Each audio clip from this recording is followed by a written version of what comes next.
and you pop up into sort of the launch pad, and you pop up there, and Avi is like gobsmacked to see you step out of the sphere. You, Avi like runs to the front door of the hangar, and he shouts, "Guys, they're back! They're back! They're all here!" And he runs over to the three of you, and he's like, "Where have you been? We lost contact with you. We thought you all died. Wait, what happened to Magnus?" No, he did die. You were 1/3 right, my man. Yeah. And at one point we both died, but we got better. It was very. Magnus didn't make it. He doesn't. He's in shock, and the doors to the hangar get thrown open, and you see Killian and Carrie and Noelle and Davenport walk in. And Carrie runs towards the three of you and says, "Guys, you're back. Wait, where's Magnus? What happened to Magnus?" He didn't make it. He didn't make it. We lost him. She kind of oh man, she takes this really rough. She kind of collapses, and Killian has to rush in and kind of grab her. And Killian looks up and says, What happened? How did it happen?"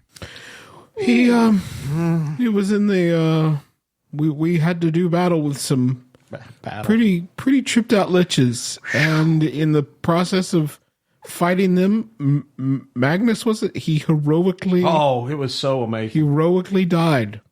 Well, it sounds like you all had a really awful time. I'm so sorry about Magnus. And she kind of scoops up Carrie, and Noelle's sort of helping Carrie out too. And next to this table with all of Magnus's sold back gear and lab equipment on it is a pod. And inside of it, you can see through this green brackish fluid, you can see Magnus's body. Well, this presents some unique challenges. Not for me. I want my body back. Is there a button we put? I want it. I feel like a kid at Christmas at candle nights. Please let me have my body. Wait a second. We've already said he wasn't there. Magnus, you've got to think this through. Now, hold on a sec. You've got to think this through. You'll lose everything. I mean, not your gear and your weapons and your items and Steven, but you'll be starting from scratch. No memories. But I'll have my body back. No, but seriously, you'll lose it all. Is it the beard? Because I'll draw a beard.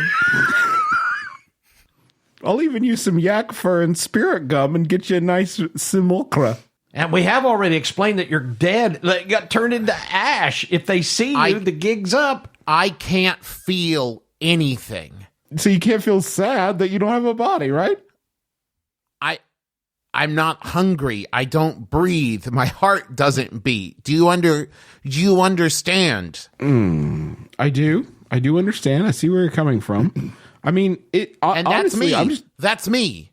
Right there. It's sort of you. It's your body, but is that really you? Those are the arms that have held my wife. They're a clone. It's not you. I can't fight. I can't protect. I can't do anything in this body. I have worked all my life to be able to fight and protect and do good. For sure. Here's what I've got. Seems to me like what I've got is an extra life. And it would be wasteful to burn that now. I have a perfectly good body sitting right here. And I'm in a bit of a disposable one right now. Am I wrong? Am I missing something? No, that tracks to me, as I understand it. And think about it. It's to our benefit for once. Boys, head on to the director's office. Taco, you let me know when, and I'm going to make a whole hell of a lot of noise. And the two of you walk out of the room and into the empty Costco leaving Magnus behind with his body.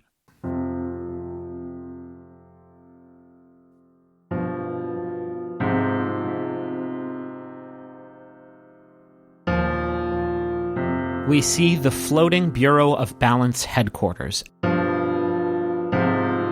And it's now. We see Magnus laying out his possessions in front of his new body, his mind still addled with memories he cannot quite process or explain. We see Merle, the dwarven cleric, and Taco, the elven wizard, departing a large, emptied-out mega store and walking towards the main dome on the far side of the complex, still unsure in their stride. We see inside that dome, at the director, making preparations to destroy the Grand Relic as Davenport delivers it. We see Angus MacDonald, the world's greatest detective, watching this process intently, as he watches most things. And we see Carrie, inconsolable at the unceremonious death of her best friend. She's in her private quarters with her girlfriend, Killian, and her robotic teammate, Noelle, neither of whom know exactly what to say. What do you say? We see Johann, who just finished restringing a fiddle, which he plucks happily as he begins composing a new meal for the voidfish, which floats nervously in its tank. And then we're back outside, and we pan up, and up, and up, past the sky, past space, beyond the boundaries of the prime material plane in which this story takes place. And we see more planes now, the astral plane, the plane of thought, the elemental planes, all of them, all 12 planes that make up our planar system, moving in perfect orbit, perfect synchronicity, sustaining each other in a meticulous, demanding dance.